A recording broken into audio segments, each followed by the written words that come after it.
AJ, there's something special about this bout right here. It's a women's featherweight bout between Felicia Spencer and Norma Dumont. But I believe, AJ, if I'm not mistaken, this will be the last women's featherweight contest in UFC history. There's nothing lined up right now in the meantime. Everywhere I look, there's no women's featherweight matchups. There's no, you know what I mean, rankings for the women's featherweight. Clearly, there never really have been. But if this is the case, man, Norma Dumont was saying something in a pre-fight interview talking about, like, the PI said maybe she can't really make 135. And Megan Anderson has also kind of hinted at being like, all right, she might be done with the UFC, man. So if this is the last women's featherweight contest, I don't know what the implications of this bout are. You know, it doesn't really mean anything, right? Because if anything, these fighters are either going to move down or you're going to go to a different promotion. Nonetheless, let's talk about it. Felicia Spencer is coming off of a title loss to Amanda Nunes. Fun fact right here, AJ.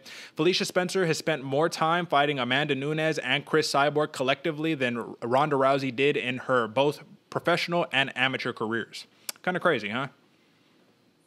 That's crazy. That was actually one fact I wanted to point out. When's the last time you've heard Amanda Nunes got taken all 5 rounds?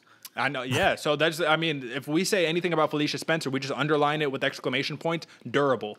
The definition of durable, you know what I'm saying? But is that what you want to be known for when you're a fighter? Do you want to be known as tough and durable? Because last time I checked, being tough is actually like it's a disrespectful thing to say. You don't want to say, oh, that's a tough fighter right there. That just means you get hit a lot, you know what I'm saying? But nonetheless, man, let's break this down. Felicia Spencer and Norma Dumont are both 30 years old, but there's a big difference in their fighting styles, right? So one of the big differences, AJ, is that Felicia Spencer is a Taekwondo black belt and a BJJ black belt. But if you look at her striking, to me, it's not that impressive. There's much to be desired in her striking. It's just kind of throws stuff out there, you know what I mean? But she's really looking to take you, like grab you, put you on the ground, and smash your face in. Very similar to Jack Hermanson, right? Now, Norma Dumont is a Sonda black belt. And I have to ask you this, AJ. Do you know what Sonda is?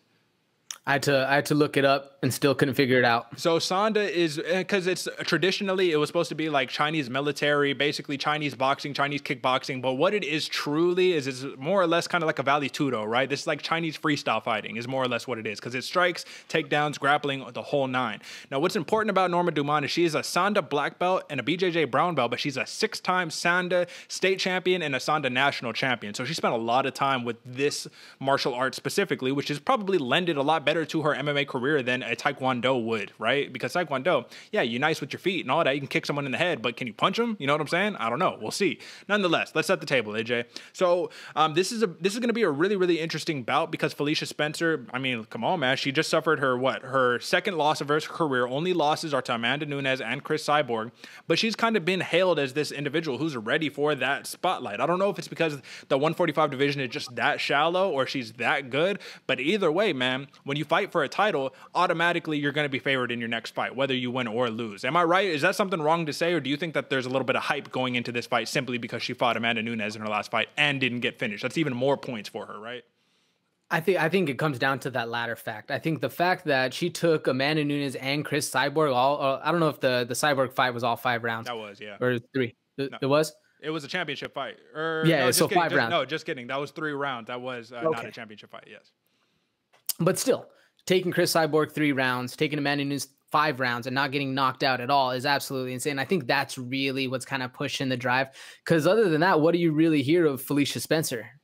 You don't hear too much other than she was a former Invicta champion, which is totally tight, man. But Invicta is not the UFC, right? And that's just kind of how you get your shot.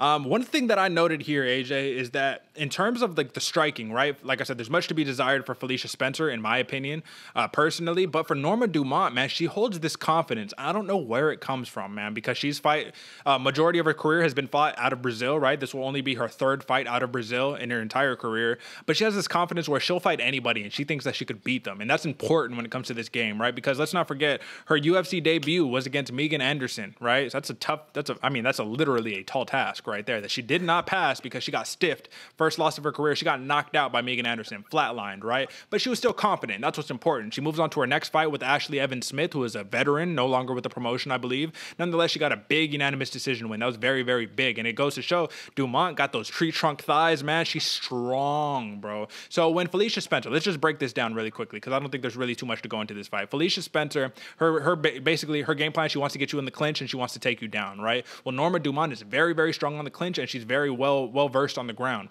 Who has the advantage in this fight, man? Because when it comes to the striking, I think Dumont has the advantage there. So overall, who holds the advantage in your eyes? Well, I definitely agree with you right there. I think Dumont has the striking advantage, or at least what we've seen. She definitely has the striking advantage, what we've seen.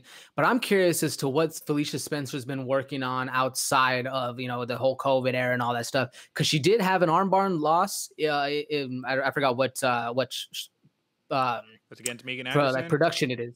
Yeah. What you know, was it a SUG or whatever? But regardless, she has been practicing the jujitsu, so you know she's working that. But that was always her strongest game. You know, has she been working the hands? Has she been working the stand up? Working a little bit more in the clinch? Because Norma Dumont is very well rounded and very dangerous on both, you know, on both aspects. So personally, me, and this might just be a little favoritism because I actually like Norma Dumont as a fighter. She reminds me of a bigger, oh man, who's the new Macy Barber, the future Macy Barber. She's a bigger, stronger Macy Barber, and I like that fight style. So I would give her the advantage overall. But I'm very curious to see how Felicia Spencer has progressed in her striking, if she has it all. Who would you give the advantage to? Well, this is one of those things where we talk about, right? How are these fighters going to react to these big losses? You know what I mean? Like, are you going to try to force the action in your next fight? Are you going to come out and try to slow things down a little bit? Are you going to take the Cody Garbrandt approach where against Rafael Assunção, he looked like a brand new fighter? It just really depends. And obviously, that's our job, is to kind of try to make these predictions and try to see. But ultimately, I think that Norma Dumont is being overlooked in this fight. I think Felicia Spencer's probably like, well, I fought Amanda Nunes and Cyborg. What is this? Who is this, right? And I think that's going to be a very grave mistake because Norma Dumont holds that confidence. Like I said, confidence means a lot, man. It's an intangible, but it means a lot. Nonetheless, I'm going Norma Dumont, man. I'm going a decision win simply because if you look at both of these fighters, Norma Dumont's never knocked anyone out in her career, but then again, only 6 fights. And also, Norma Dumont, in only 2 fights in the UFC, she has 100% takedown defense. So it's something that's kind of important right there, right? So I'm going Norma Dumont, unanimous decisions, but it'll be interesting, especially because, like I noted before, AJ, this is literally, this is going to be, what, the last featherweight fight? What does this fight mean? I don't know. Anyways, let's move on.